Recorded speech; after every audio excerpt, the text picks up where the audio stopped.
Halo semuanya, perkenalkan nama saya Jonathan Nova Farel dengan NIM A11 2023 15244. Pada kesempatan kali ini saya akan mempresentasikan proyek UAS mata kuliah pembelajaran mesin mengenai implementasi algoritma linear regression dan range regression menggunakan dataset concrete compressive strength dari dataset UC Machine Learning Repository. Pada presentasi kali ini saya akan mempresentasikan mulai dari pengenalan dataset, proses purposing data, eksplorasi data, pembangunan model, evaluasi model, hingga kesimpulan dari hasil yang diperoleh. Jadi, sebelum masuk ke codingan, dataset yang saya peroleh itu dari UC Machine Learning Repository, yaitu Concrete Compressive Strength, yang dataset ini berisi sekitar 1030 data tanpa missing value. Tujuan dari dataset ini adalah memprediksi kuat dari tekanan suatu beton atau yang disebut concrete compressive strength berdasarkan komposisi material penyusun beton. Target yang diprediksi itu berupa nilai kekuatan tekanan dalam 1 MPa atau yang disebut MPa. Nah, untuk fitur-fiturnya sendiri itu antara lainnya ada semen, glass furnace slag, fly ash, water, super plasticizer, coarse aggregate, fine aggregate, serta X. Artinya apa? Untuk dataset yang saya pilih itu terdapat dari 8 variabel input dan 1 variabel output. Alasan saya memiliki dataset ini antara lain karena beton sangat dipengaruhi oleh komposisi bahan dan umur beton. Dengan machine learning, kita dapat memprediksi kekuatan beton tanpa harus melakukan pengujian laboratorium secara berskala atau terus-menerus sehingga lebih efisien mengenai hemat dan waktu serta biaya. Masuk ke codingan yang pertama saya jelas import library terlebih dahulu atau setup. Yang pertama itu load dataset. Tahap pertama adalah load dataset. Tahap pertama memuat dataset asli concrete data dari using machine learning. Saya concrete data XSS menggunakan library Pandas dan hari dan dari hasil pembacaan program dataset ini memiliki jumlah antara lain 1030 baris dan 9 kolom. Dari fungsi tersebut, kita bisa melihat bahwa struktur data bertipe numerik yang berarti seluruh data siap diolah untuk pemodelan kuantitatif.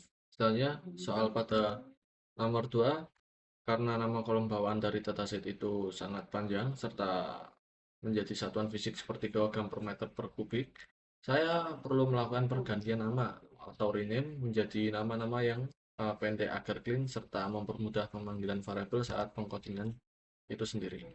Selanjutnya pada nomor 3 atau soal 3 itu ada pengecekan missing value atau data yang hilang.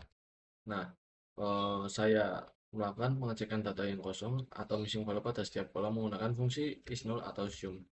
Hasilnya, eksekusi menunjukkan bahwa tidak ada nilai yang kosong. Hal ini menandakan kualitas data pada awal kita sangat baik dan tidak memerlukan proses imputasi. Selanjutnya, pada soal nomor 4, itu ada pengecekan dan drop data duplikat, yang artinya pengecek untuk data yang duplikat. Baris-baris ini langsung saya eliminasi untuk menggunakan function dari drop duplikat, yang artinya agar tidak menimbulkan kebocoran informasi antara data yang dilatih serta yang diuji. Selanjutnya pada nomor 5 itu ada pengecekan fitur konstan. Fitur konstan, saya perlu mengecek dan menghitung variannya. Jika ada fitur yang varian 0, fitur tersebut apa, harus dibuang atau disingkirkan karena tidak memberikan informasi apapun mengenai model itu sendiri. Sehingga seluruh fitur ini layak untuk dipertahankan. Selanjutnya untuk mengecekkan korelasi pada soal nomor 6, saya mengurutkan kekuatan nilai absolut korelasinya. Fitur yang memiliki pengaruh positif paling kuat terhadap kekuatan beton, yang artinya kandungan terlalu tinggi, kekuatan beton justru diprediksinya akan lebih menurun. Nah, untuk nomor 7 pada outliner AQR serta skena real data versus clean data. itu saya menargetkan pada kolom menggunakan metode IKR dengan batas 1,5 dikali IKR. Dari sini saya membagi analisa atau analisis menjadi dua skenario. Pertama yaitu skenario data di mana nilai outliner tetap dipertahankan. Serta yang kedua itu saya menggunakan skenario clean data di mana pada baris yang mengandung outliner akan dihapus. Tujuannya apa? Untuk melihat sensitivitas bagian model regenerasi linear terhadap nilai-nilai yang ekstrim. Selanjutnya ini untuk visualnya, dan sekarang pada bagian 8 pada train test speed serta standarisasi, saya eh, menggunakan kedua skenario dengan rasio 80% untuk training serta 20%-nya untuk testing. Setelah itu saya akan melakukan standarisasi menggunakan fitur standar scalar. Nah, selanjutnya di bagian 9 itu sendiri, itu ada linear regeneration baseline. Nah, untuk di nomor 9 ini, pada pemodelan kali ini saya melatih beberapa model linear regression konvensional sebagai acuan dasar saya atau baseline pada kedua skenario data, yaitu baseline AL serta baseline clean. Cara ini atau yang saya gunakan ini untuk melihat performa awal algoritma linear sebelum diterapkan pada optimalisasi regulasi data tersebut. Nah, di sini selanjutnya pada bagian 10 yaitu Rate Regression dan dengan Grid Search CV. Di sini saya melakukan optimalisasi model regression untuk mengontrol besaran koefisien agar tidak terjadi overfitting.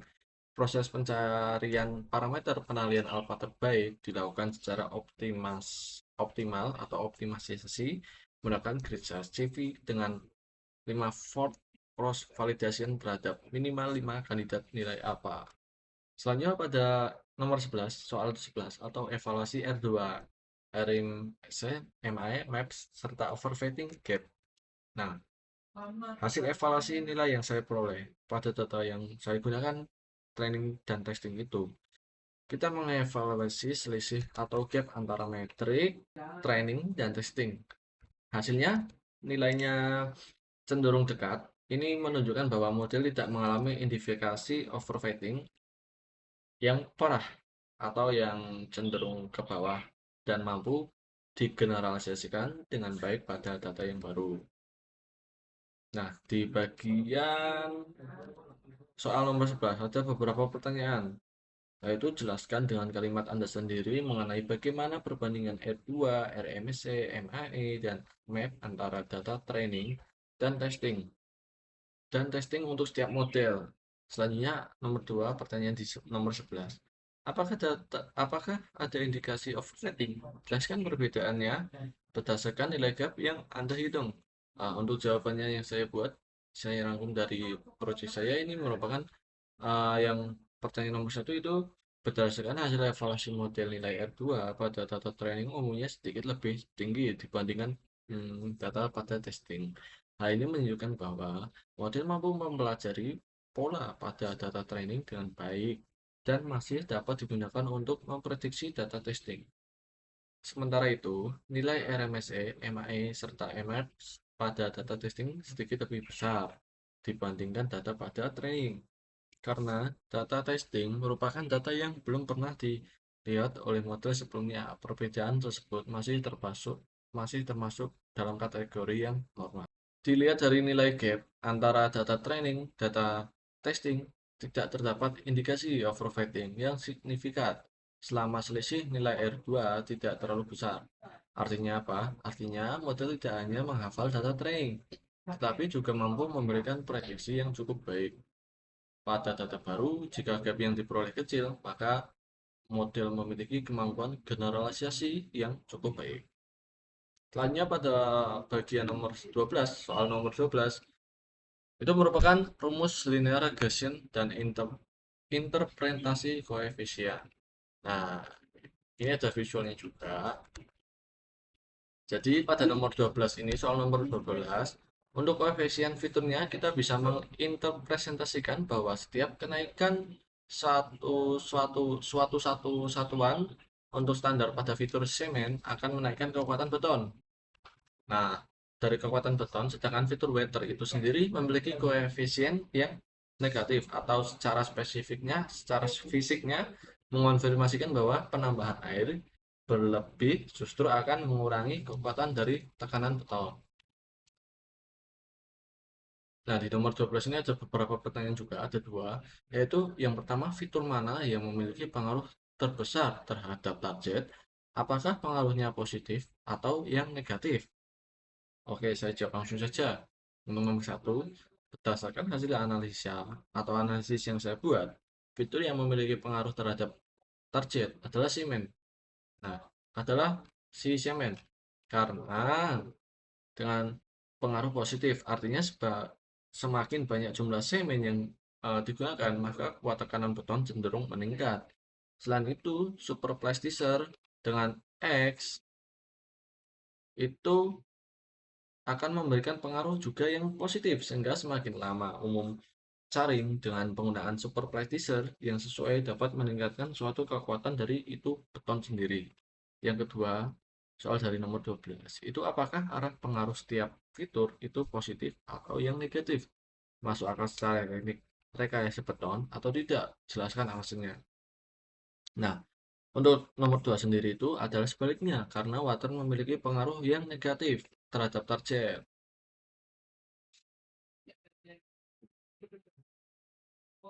Hal ini masuk akal karena semakin banyak air yang ditambah, rasio air terhadap semen menjadi lebih besar sehingga watekan beton cenderung menurun.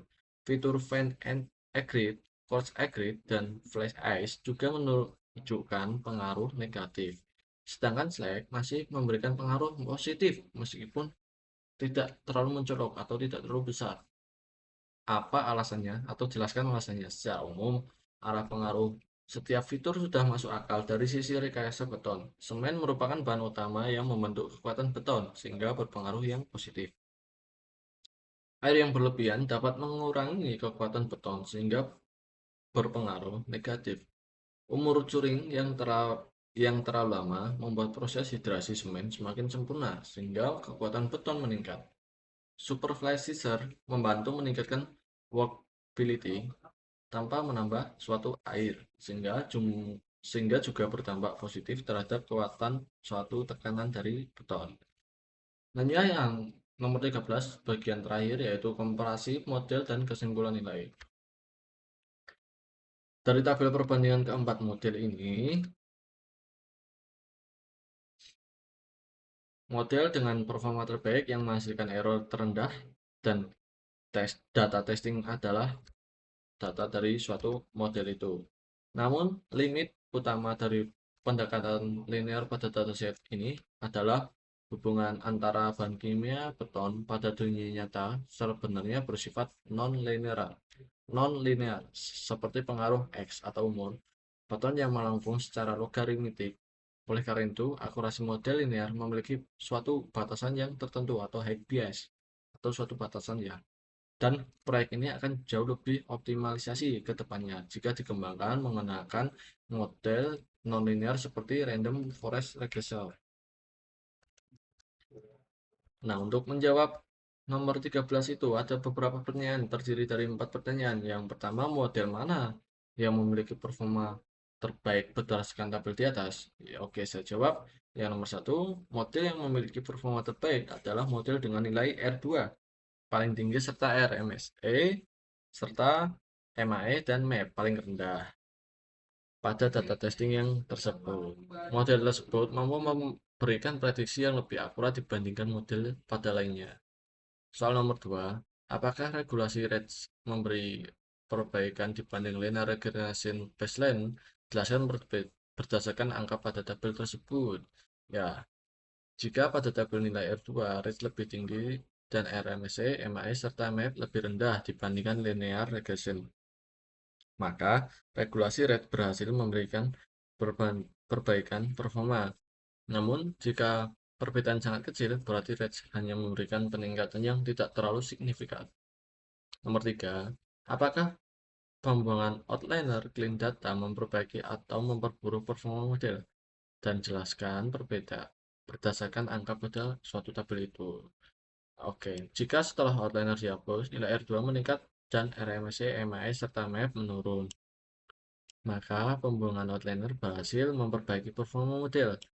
Sebaliknya, jika metrik justru memperburuk, berarti outliner masih mengandung informasi penting sehingga penghapusan tidak meningkatkan performa model. Dan yang terakhir, pertanyaannya itu menurut Anda, apa limitasi utama dari pendekatan linear atau Rage regression pada dataset yang saya gunakan? Baik, pertimbangan sifat hubungan antar fitur serta target, misalnya apakah hubungan benar-benar linear? Saya jawab, limitasi utama linear regression dan rate regression adalah keduanya mengasumsikan hubungan antar linear antara fitur serta target.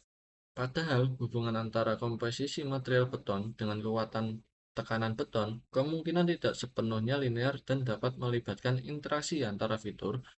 Oleh karena itu, model linear mungkin belum mampu menangkap seluruh model pada data-data sehingga model non-linear seperti Random Forest atau XGBoost berpotensi memberikan hasil yang lebih baik serta lebih uh, akurat. akurat.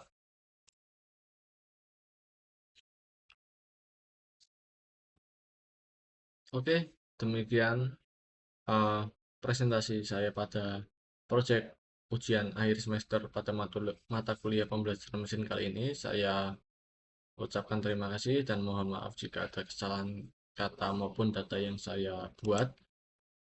Sekian, terima kasih. Assalamualaikum warahmatullahi wabarakatuh.